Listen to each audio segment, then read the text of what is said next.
And we are talking about running backs. Will they statistically regress or progress? Positive regression, negative regression? I don't know. So let's talk about Alvin Kamara. Kamara, 4 touchdowns last year on 223 carries and 57 catches, 2 rushing, 2 receiving touchdowns. So there's that stat. There's also 4 yards per carry. What do you think for 2023? Well, are we assuming he plays all 17? If he plays all 17, I think we can assume positive regression in the touchdown numbers and in the receptions and also in the receiving touchdowns department with the upgrade at quarterback there. So I'm going to go positive regression here if he plays those 17 games. What about the yards per carry? Because it's getting a little concerning for Kamara. The yards per carry, I'm gonna say same on that. I don't think the Saints made major upgrades on that offensive line, and I think he's just trending downward as a running back. All right, yards per carry for Josh Jacobs. This was a big part of him finishing as a top 3 running back on a per-game basis. Josh Jacobs, 4.9 yards per carry. Terrific season for him, and it was around 4 yards per carry each of the previous 2 seasons. It's a big deal being that much more efficient.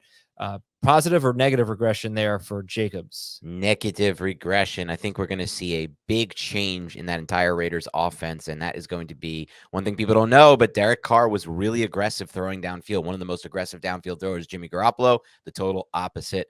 It's going to change how they play them. A lot more stacked boxes. It's going to be bad for Jacobs. How about Miles Sanders and his touchdowns? He scored 11 touchdowns, which is a lot, and he didn't even finish in the top 20 per game in PPR. 11 touchdowns in 17 games. He scored 9 in his first 3 seasons combined, 3 as a rookie, 6 as a sophomore, 0 rushing touchdowns in 12 games in 2021. And he has not caught a touchdown in 3 years either. So what kind of regression? Can we even predict that with Miles Sanders on a new team now? 11 touchdowns last year.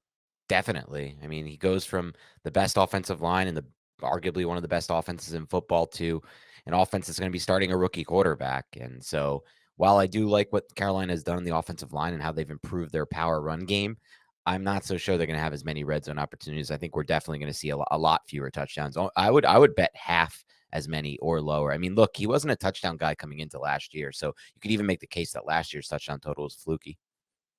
Yeah, I'm just doing some on-the-spot research. The Titans were the 5th lowest scoring team in the NFL. The Browns were middle of the pack. They were 18th. But the reason I bring up the Titans and the Browns is Derrick Henry and Nick Chubb were second in Henry was tied for second in rushing touchdowns. Nick Chubb was tied for fourth. My point being, you don't have to be on a great offense to have a lot of rushing touchdowns if you get all of the opportunities. Right. So something to consider. I don't see him getting to 11. I don't see him getting all the opportunities either. And I don't see him getting 0 either. That's Miles Sanders. All right, last guy here, Dameon Pierce.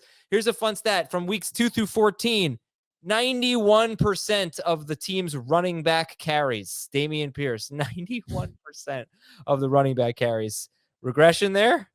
Yeah, there's going to definitely be regression there for sure with Pierce. I feel like Pierce is ranked a little bit too high. I was looking at Chris Towers' consensus rankings that he put out in the newsletter, which is Jamie, Dave, and Heath's rankings. And I was a little bit surprised to see where Pierce landed a little bit higher than I expected. I understand second year back, and he's really talented. I really like his film, both at Florida and in the NFL level. But you're going to have to expect some kind of regression there with the snap share.